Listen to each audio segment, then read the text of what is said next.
Hello, and welcome to our next installment of Connected Conversations. I'm Heather Singleton, facilitator of the Black Nonprofit Leaders Group here at Together SC. And we are here today to have a great conversation surrounding civic engagement and community activism. This is a longstanding part of who we are as a culture as Black nonprofit leaders, whether you're in the faith-based community, health and human services, etc. You know the importance and the impact of what civic engagement looks like for us as a people. Culturally, we have been the folks who have been heading our grassroots organizations up.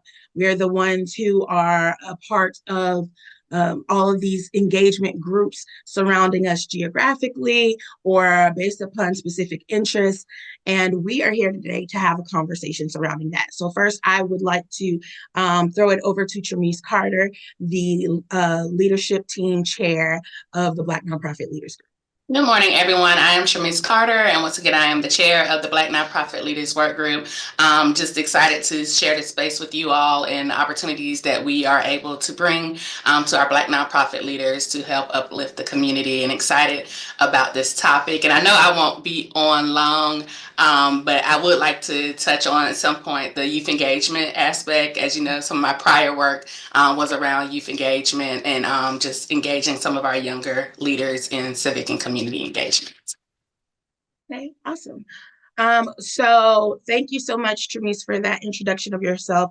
I'd also like to throw it over to Sam Bellamy, who is a part of our leadership team, and then also to Tori Olusei, because we are going to hear from her and her wealth of knowledge surrounding civic engagement and board engagement as we build this landscape in nonprofit. So Sam and then Tori. Good morning, everyone. Thank you for having me. I think this is my first connected conversation, so I feel pretty privileged to be here this morning. Samuel Bellamy, Regional Scholarship and Grants Officer with the Coastal Community Foundation in the Charleston area. Like Tramice, I'm also interested in having some of those conversations surrounding the youth. So I think it'll be fun. I think it'll be good. And I look forward to having this conversation with you guys this morning. Good morning, everybody. My name is Tori Olusei. I am excited to be here to share with you all just a little bit about what I am working on. So I'm looking forward to sharing that with you. But I am Tori Olusei with Conservation Voters of South Carolina. I am the Community Project Leader or Community Leadership Project Manager for our Boards and Commissions Fellowship Program. And I'm excited to be here. Awesome. So let's jump right in. And the first thing I want to ask is, what does civic engagement look like for you professionally, as well as even on a personal level, whether that be board service for you or board service best practices that you've seen that are near and dear to your heart that help to push this movement forward. And we can start with Tramice. Yeah, well, just on the personal level, even being a part of the Black Nonprofit Leaders Work Group, I sort of consider this as civic engagement. And then other networks that I've served on are boards or groups within the community. I think it's very important and vital to have sort of the impact beyond the day-to-day work, and being a part of how decisions are made and how we are uplifting, especially through this process, Black Americans, African Americans in this space. So I think, it's really important to me. And I mentioned earlier some of my work with youth engagement. That was a very critical component that I like to focus on, how we are engaging young people in engagement and being civically involved in their community.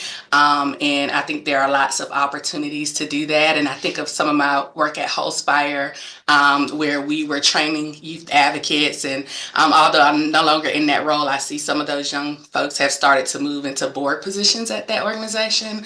So I think there are lots of ways we can be civically involved across the lifespan. So I think it's very important to me. And like I said, I'm excited about this conversation and being civically engaged. And Sam. Yeah, great question. It could take on a bunch of different looks, right? I think depending on where you are in your space and time of life and really what you have going on, I think civic engagement evolves. Whereas, at one point in time, you might have been one of the people that were in the streets holding a sign. Then you might have become the person who was in the boardroom. Then you might be the person training someone else to take your spot in the boardroom. Board service, policy and advocacy. I mean, I think it can take on a bunch of different views depending on where you are in your life. Particularly where I am as a grant maker right now. It's really about succession planning. It's about a lot of policy and advocacy work. It's about debriefing the community on relevant issues that might impact them beyond the actual programming, which is one of the reasons why I got into the grant making space, in and of itself, because on the program side, there really is only so many programs you can create before you're going to run into policy being an issue. So now you really have to transition. It's almost like building a new muscle, right? You have to transition to a completely different mode of thinking to have the same continued and sustained impact. So civic engagement evolves, and if we're doing it right, we'll evolve with it, and we'll bring a couple people along with us as we go along.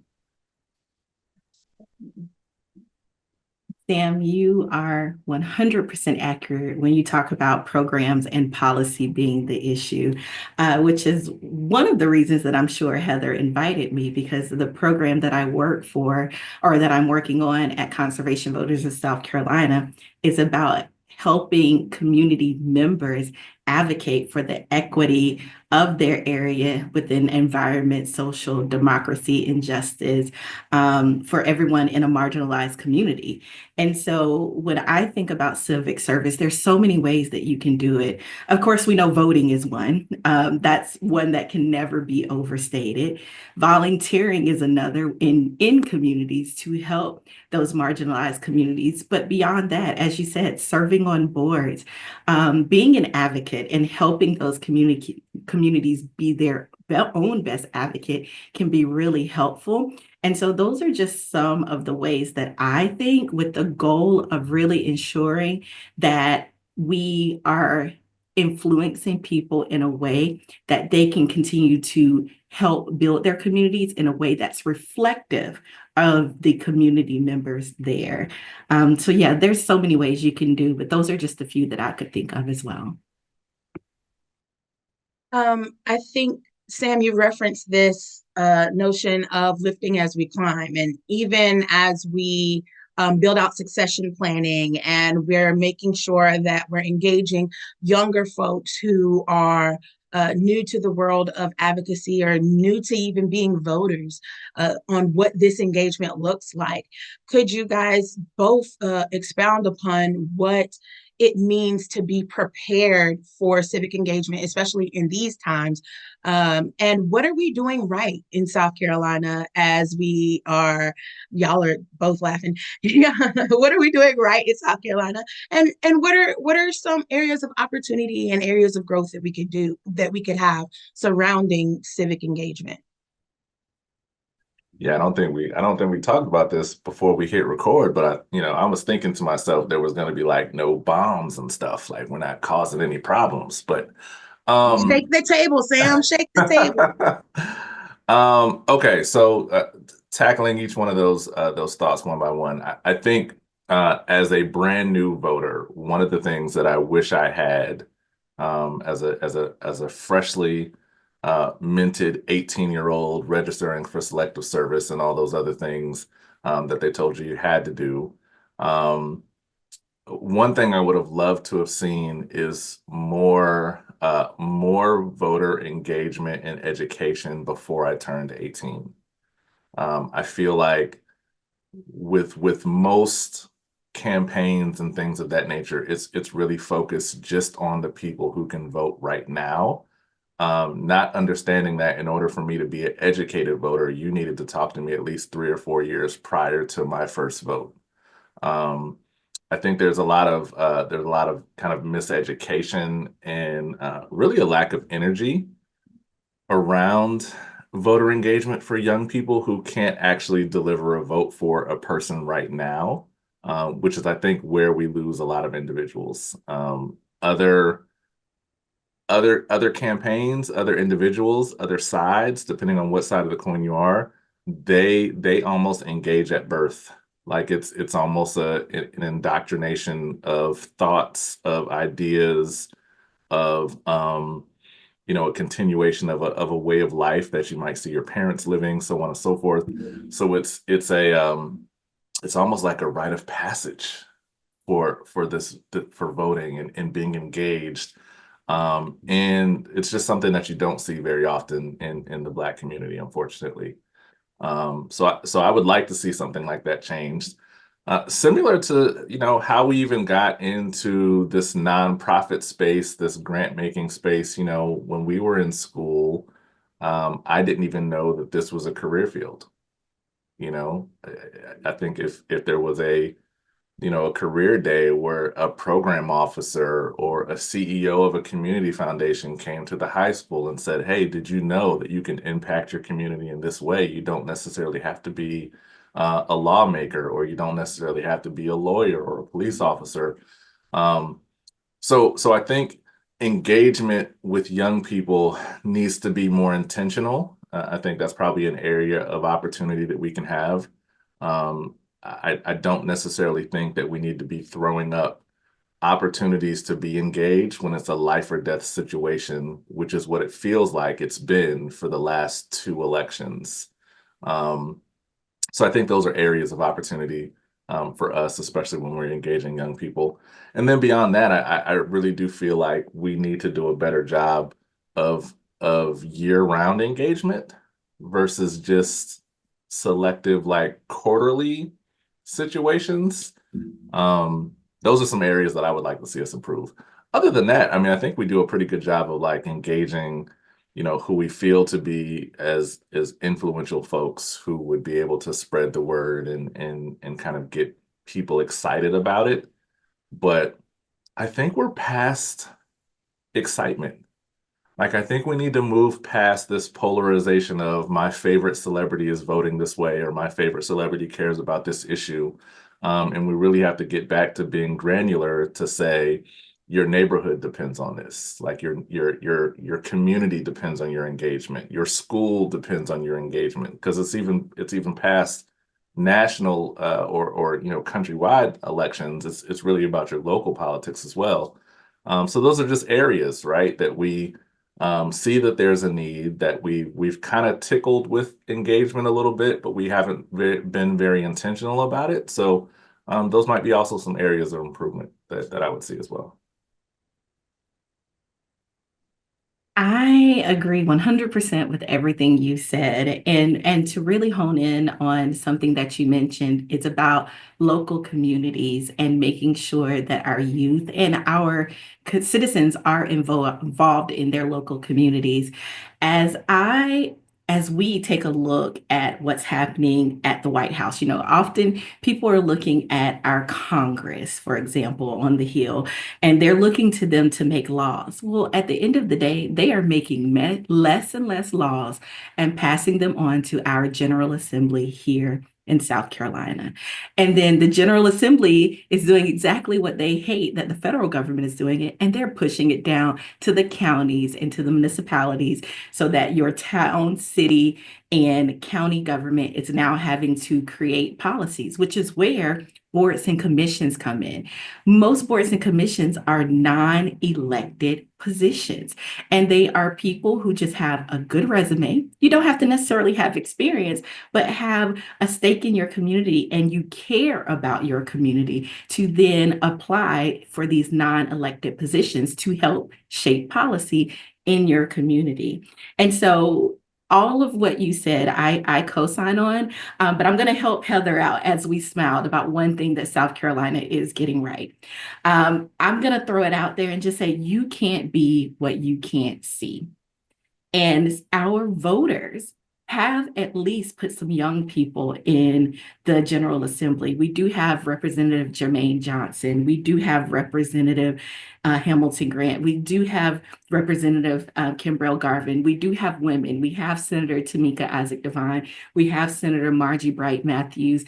There's some things that we are getting right where people are starting to see what they can be. And so following back up to what Sam said about no one told me this was a career path for me. I would have taken it much easier had I known that I could have, made the same impact without having to go the route of being a doctor or a lawyer, right? And so I want to encourage our community to start mentoring our young people, because what we're seeing is people who are used to carrying the torch, our grandparents, our aunts, our uncles who are used to carrying the torch, but they aren't passing that knowledge and passion on to their children, their nieces, their nephews, and their grandchildren.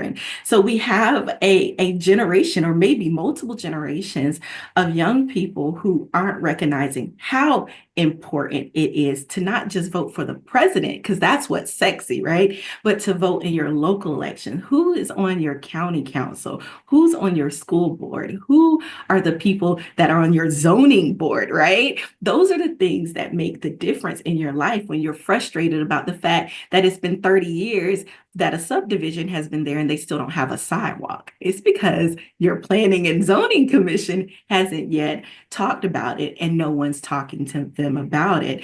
So I would encourage people to not only get involved, but to also show up to their meetings, to their county council meetings, to their school board meetings, to the planning and zoning meetings. There's so many meetings. Now, I get it. If you work, it's not going to be easy, because most of the meetings that you probably want to attend are on a random Tuesday at 10 a.m., hidden in a state building somewhere. But they are open to the public. They do have agendas that you can see the day before, at least at a minimum, what they're going to be talking about, and decide, is that a time where I should be giving comment and actually going and giving public comment during open comment periods at these meetings to help your boards and commissions and your committees make decisions for your community.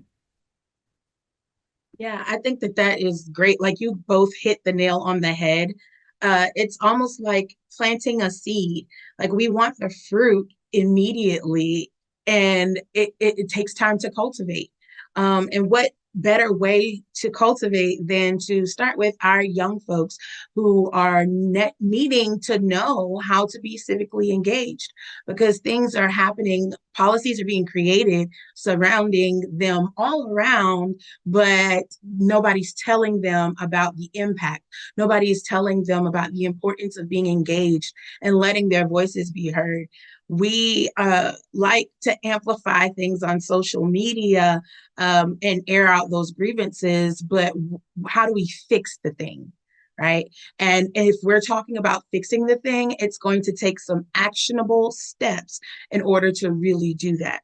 So I want to ask you guys to give us a call to action.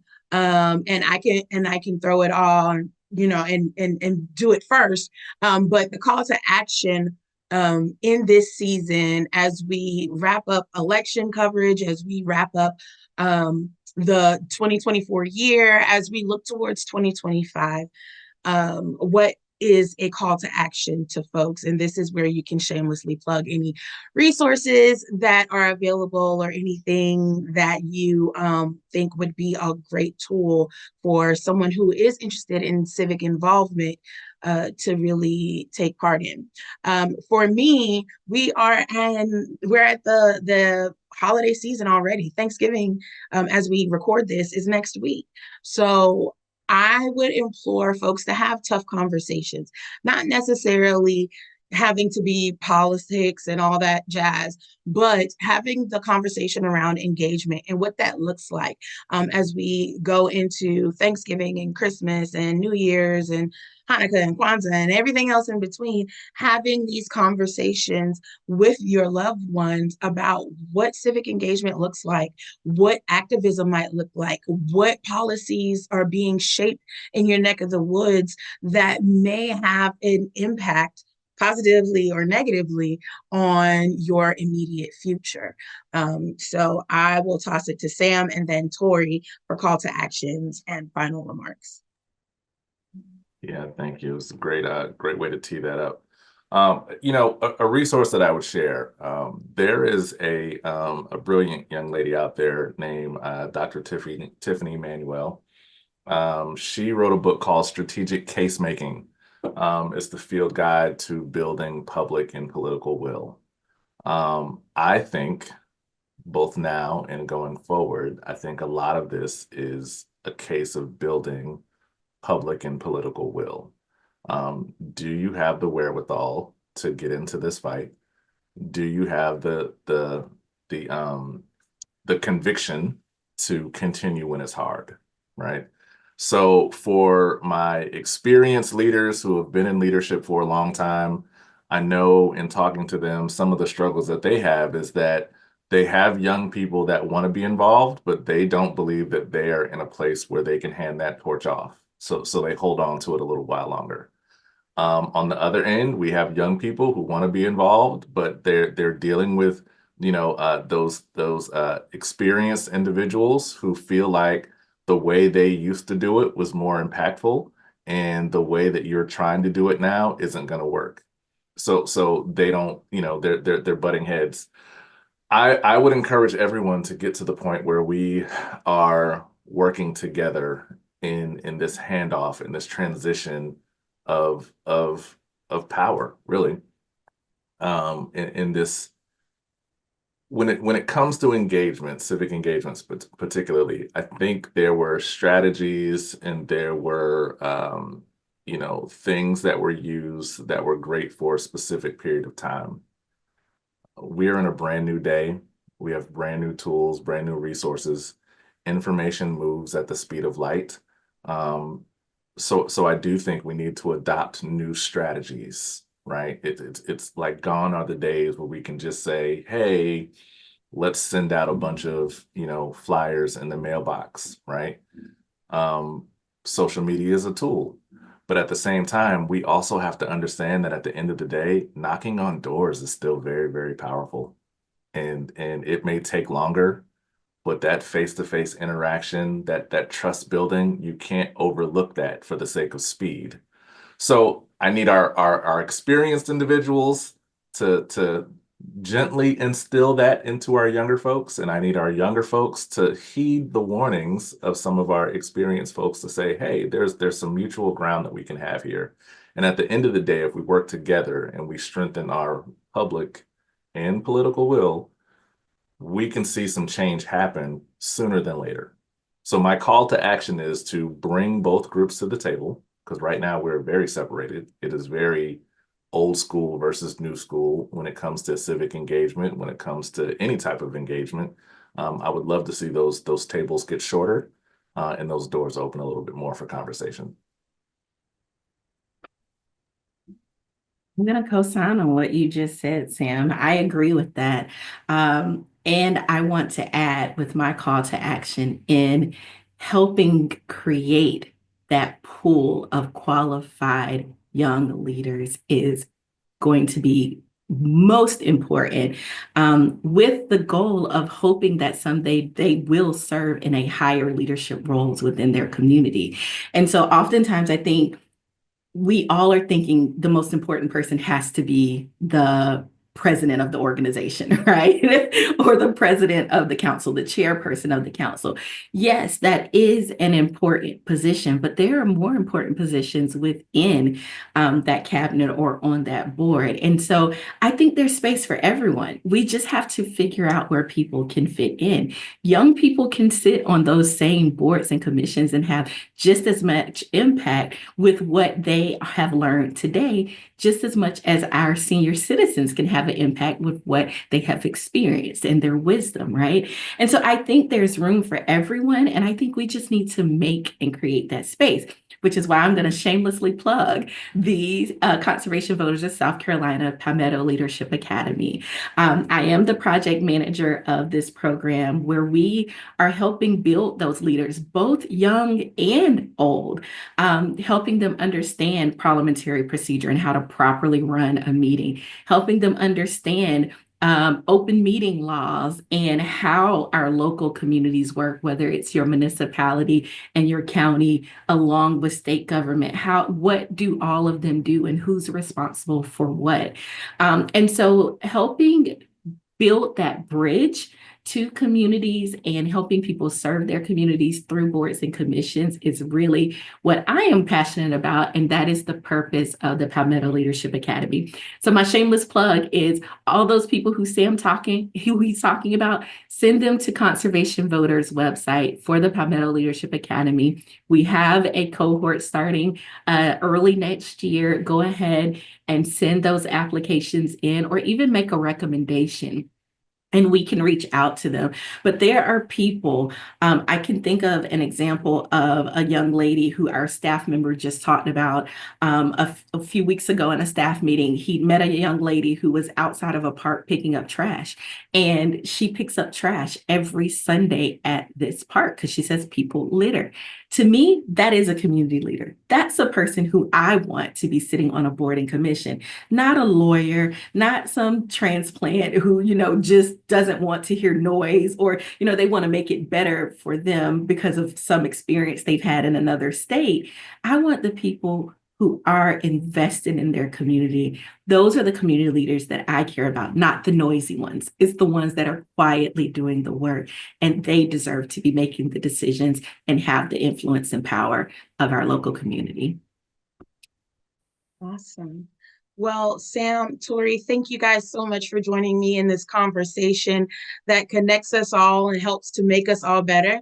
We hope that this opens the door for more conversations, both in the nonprofit sector of South Carolina and beyond, because we need that ripple effect.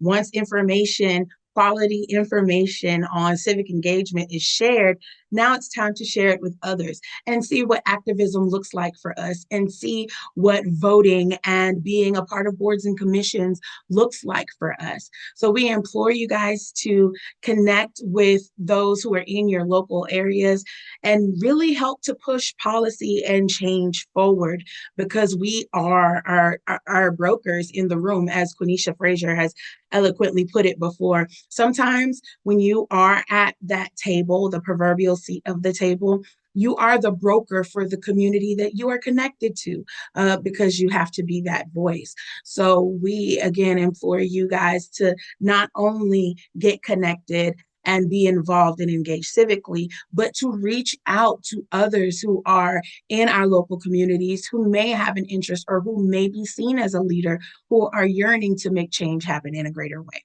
Again, I'm Heather Singleton. I am Principal Consultant of Strategic Public Relations Consulting and the facilitator of the Black Nonprofit Leaders Group. We thank you guys so much for joining us today, and please stay tuned and continue these conversations online. If you are a member of our listserv, please continue these conversations with your peers. But then also, if you are a part of the general community, know that we need your voice and we need your support. Thank you guys so much for joining us today, and we hope that you have a wonderful afternoon.